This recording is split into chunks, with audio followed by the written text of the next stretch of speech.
Hello বন্ধুরা, তোমরা যদি এসইও নিয়ে কাজ করো কিন্তু গুগলের র্যাঙ্কিং করতে পারছো না, কোনো রেজাল্ট পাচ্ছ না, তাহলে এই ভিডিওটা তোমাদের জন্য। তাহলে চলো আমরা শুরু করি step by step. On page যেটা খুবই গুরুত্বপূর্ণ, এইগুলো ফলো করলে তুমি র্যাঙ্কিং করতে পারবে অন পেজের মাধ্যমেই। আমি এরকম অনেক ওয়েবসাইট অন পেজের মাধ্যমে র্যাঙ্কিং করছি, যেগুলোর সঙ্গে কিন্তু অফ পেজ অতগুলো করতে হয় না, অত ব্যাকলিং লাগেনি আমার। শুধু অন পেজ করে কিন্তু এই সাইটগুলো র্যাঙ্কিং করে ফেলছিলাম আমি। তো আমরা শুরু করি। আমাদের এই ভিডিওটা এবং বিগিনার থেকে অ্যাডভান্স সবাই দেখতে পারবে এবং সবাই কাজে আসবে ইনশাল্লাহ। তো চলো শুরু করি। কিন্তু একটা কথা মনে রাখো, ভিডিওটা প্রথম থেকে শেষ পর্যন্ত একদম দেখবে, কোনো স্কিপ করবা না, স্কিপ করলে তোমার লস। তো চলো আমরা শুরু করি। অন পেজের অর্থ কি আমরা এটা আগে জানিনি। অন পেজ হচ্ছে গিয়ে আমরা এমনি বুঝতে পারবো, অন হচ্ছে মধ্যে মানে ভিতরে, ওয়েবসাইটের ভিতরে কাজ করতে হবে। তো অন পেজের কাজ হচ্ছে ব্লগ পোস্ট, মানে আমাদের আর্টিকেলের মধ্যে কাজ করতে হয়, আর্টিকেলটা অপটিমাইজ করতে হয়, এটাই মূলত অন পেজের কাজ সহজভাবে বললে।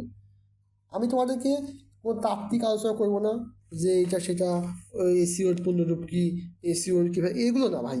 আমি তোমাদেরকে সহজ ভাষায় বলে দেবো, যেটা তোমরা সহজে বুঝতে পারবে।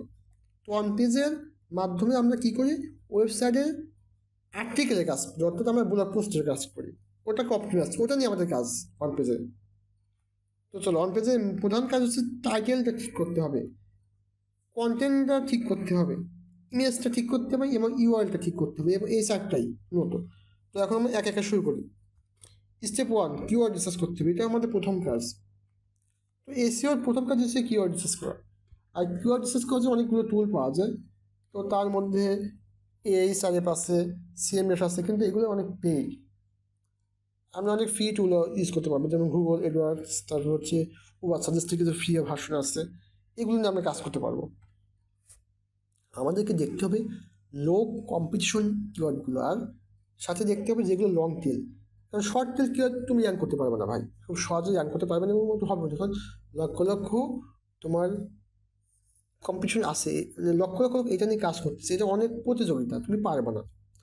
তো তোমাকে লং টেল নিয়ে কাজ করতে হবে। যেমন এসইও, এসইও কিন্তু একটা শর্ট টেল কিওয়ার্ড, কিন্তু তুমি যখনই বলবা on page SEO Bangla tutorial, এটা কিন্তু আর লং টেল হয়ে যাচ্ছে, শর্ট টেল থাকবে না। তো এক্সাম্পল তোমাদেরকে দিয়ে দিলাম। এবার তোমরা স্টেপ টু, এসইও ফ্রেন্ডলি একটা টাইটেল দেবে, এসইও ফ্রেন্ডলি তো মনে রাখতে হবে, অর্থাৎ সেখানে মেন কিওয়ার্ডে থাকতে হবে এবং মেন কিওয়ার্ডের যে লেন্থ, এটা কিন্তু 60 ক্যারেক্টারের মধ্যে হতে হবে। এক্সাম্পল হিসেবে আমরা বলতে পারি যে অন পেজ এসছে বাংলা টিউটোরিয়াল কিন্তু 60 ক্যারেক্টারের মধ্যেই পড়ে যায়।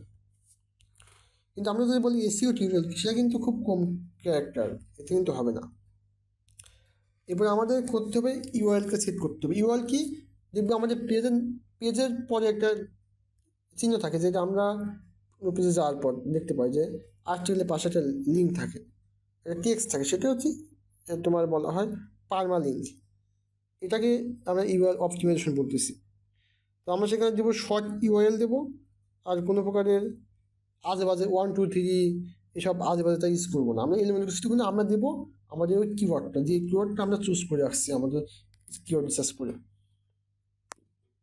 এবার স্টেপ 4, কন্টেন্ট অপটিমাইজেশন, আমাদের প্রধান কাজ। আমাদের প্রথম কাজ হবে যে আমাদের কন্টেন্টকে প্রথম 100 ওয়ার্ডের মধ্যে আমাদের যে মেন কিওয়ার্ডটা আছে ওটা পুশ করতে হবে, ওটা দিতে হবে, এবং আমাদের হেডিং 1 2 3 এর মধ্যে এটা দিতে হবে। এবং কিওয়ার্ড ইউজ করতে ন্যাচারালভাবে, মানে আর্টিকেলের ফ্লো ধরে আসবে। কিওয়ার্ডগুলো আমরা ইচ্ছা করে দেবো না, আমাদের লেখার মধ্যে অটোমেটিক চলে আসবে এরকমভাবে। কিন্তু আমরা যদি কিওয়ার্ড স্টাফিং করি, তাহলে কিন্তু গোল আমাদেরকে প্ল্যান্টি দিবে। এখন বলতে পারো ভাই কিওয়ার্ড স্টাফিং কী?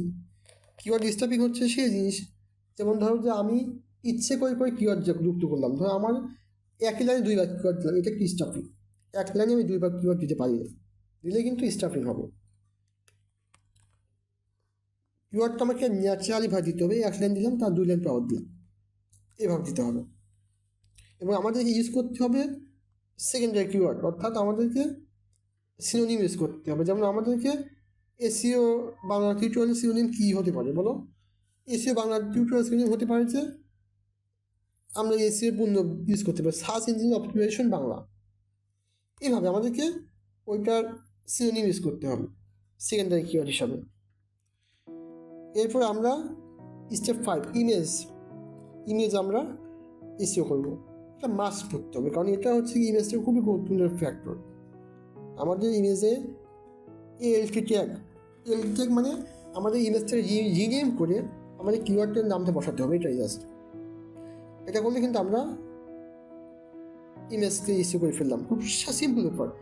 আমি আপনাদেরকে একদম সিম্পলভাবে বোঝানোর চেষ্টা করছি, কোনো প্রকারের তাত্ত্বিক না, কোনো প্রকারের আলোচনা করে না। এরপর স্টেপ 6 পেজ স্পিড। এটা কিন্তু টেকনিক্যাল একটা কাজ। আমাদের ওয়েবসাইটে স্পিডের সঙ্গে অনেক কিছু নির্ভর করে যে আমাদের র্যাঙ্কিং হবে কিনা। কারণ আমাদের যদি লোডিং টাইম বেশি লাগে তাহলে কিন্তু এটা অনেক প্রবলেম করে। দেখা যাচ্ছে ওয়েবসাইট ওপেন হচ্ছে না, হ্যাং করে আসছে বা অনেক সময় লাগে, তাহলে কিন্তু র্যাঙ্কিং হবে না। এটা আমাদেরকে গুগল স্পিড অপটিমাইজার দিয়ে আমাদেরকে এটা চেক করতে হবে আমাদের ওয়েবসাইট স্পিড। এবং এটা কিছু পেইড টুল আছে বা প্লাগইন দেয়, এগুলো স্পিড অপটিমাইজেশন করা যায়। আপনার চাইলে আমি আপনাদেরকে এইটা থেকে ভিডিও দেবো কীভাবে স্পিড অপটিমাইজেশন করা হয়। নাম্বার স্টেপ 7 যে ইন্টারনাল লিঙ্কিং। আমাদের কিন্তু ওয়েবসাইটের ভিতরে লিঙ্কিং করতে হবে। অর্থাৎ আমরা তো একটা পোস্ট দিই যে SEO on page SEO Bangla tutorial, on page SEO Bangla গাইডে যে পোস্ট দিলাম, সেই পোস্টের মধ্যে কিন্তু আমরা একটা জায়গায় অফপেজ এসিও লিখলাম যে এসিও 2 প্রকার, অনপেজ এসিও অফপেজ এসিও দিলাম। এখন ওই অফপেজ এসিওর সঙ্গে লিঙ্ক করতে হবে একটা পেজে, যে পেজে অফপেজ এসিও থাকবে কথা আর্টিকেল থাকবে, তাহলে কী হবে আমাদের পেজের অর্থনীতি বাড়বে, আমাদের পেজটা একটু শক্তিশালী হবে। এটাই সিম্পল বিষয় যে আমরা ওইখানে ক্লিক করে অন্য একটা পেজে চলে যাবো, ওইটা ইন্টারনাল লিঙ্কিং। আর নাম্বার 8 হচ্ছে গিয়ে স্টেপ 8 হচ্ছে আমাদেরকে মাস্ট মোবাইল ফ্রেন্ডলি করতে হবে, কারণ আমাদের 80% ইউজার আসে মোবাইল থেকে। এই জন্য আমাদেরকে মোবাইল ফ্রেন্ডলি করতে হবে, কারণ মোবাইল ফ্রেন্ডলি না করলে কিন্তু আমরা আমাদের অনেক ম্যাক্সিমাম ইউজারকে আমরা পাবো না। যখন আমাদের মোবাইলতে গেলে যদি আমাদের স্ক্রিনটা ফেটে যায়, আমাদের ওয়েবসাইটে বাঁকা টাকা আসে, তাহলে কিন্তু এটা কিন্তু রেসপন্সিভ হবে না। আমাদেরকে মোবাইল রেসপন্সিভ করতে হবে যাতে আমরা আমাদের ভিজিটরকে ভালো একটা আমাদের অনুভূতি দিতে পারি, ভালো একটা আপনি যে রেসপন্স দিতে পারি, যে আমাদের ওয়েবসাইটে যে কেউ আসলে যাতে ভালো একটা ফিল নিয়ে যায়। এই জন্য আমাকে রেসপন্স ডিজাইন করতে হবে এবং আমাদের সেই সাথে কিছু কাজ করতে হবে এক্সট্রা। এগুলো বলে দিই বোনাস হিসাবে, যে মেটা ডেসক্রিপশন অ্যাড করতে হবে কন্টেন্টগুলো দেওয়ার সময়। এরপর স্কিমা মার্কআপ করতে। স্কিমা মার্কআপ কি? স্কিমা মার্কআপ অনেক বড় একটা বিষয়, তো আমি সিম্পলভাবে বলে দিই। স্কিমা মার্কআপ কি? যে আমরা একটা পোস্ট করলাম, একটা আর্টিকেল দিলাম, এই আর্টিকেলটা কোন ক্যাটাগরিতে যাবে সেটা আমাদের নিজেকে গুগলকে বলে দিতে হবে। বলে দিতে হবে এটা কিন্তু একটা নির্দিষ্ট ক্যাটাগরিতে যাবে এবং সেই ক্যাটাগরি অনুযায়ী র্যাঙ্ক করবে। এটা একটা প্লাগইন দিয়ে করতে হবে, র্যাঙ্ক ম্যাপ দিয়ে। এটা আমি আপনাদেরকে দেখিয়ে দেবো যদি আপনারা চান স্কিমা মার্কআপটা। এরপর কি এক্সটার্নাল লিঙ্কিং, যদি চান এক্সটার্নাল লিঙ্কিং করতে পারেন যদি আপনারা চান, এটা কিন্তু বাধ্যতামূলক না। এক্সটার্নাল লিঙ্কিং কি আপনারা নিশ্চয়ই জানেন যে এক পেজ থেকে অন্য, মানে আমাদের ওয়েবসাইট থেকে অন্য একটা ওয়েবসাইটে চলে যাওয়া, মানে আমাদের একটা আর্টিকেল থেকে এসে অন্য একটা ওয়েবসাইটে চলে গেল, এটা এক্সটার্নাল লিঙ্কিং। এটা আপনি নিশ্চয়ই করতে পারেন, এটা আপনার ইচ্ছে। এই ছিল অনপেজ এসইও নিয়ে আপনাদের টিউটোরিয়াল। ভালো লাগলে লাইক কমেন্ট শেয়ার করবেন এবং সাবস্ক্রাইব তো করবেনই। আর তুমি যদি এসইও নিয়ে আরও কিছু জানতে চাও বা তোমরা যদি জানতে চাও যে আমার ছোটো ভাই বোন আছে, তাহলে আমাদেরকে কমেন্ট করে আমাকে জানাও, আমি তোমাদেরকে সেই ভিডিও দেবো। ধন্যবাদ, আল্লাহ হাফিজ।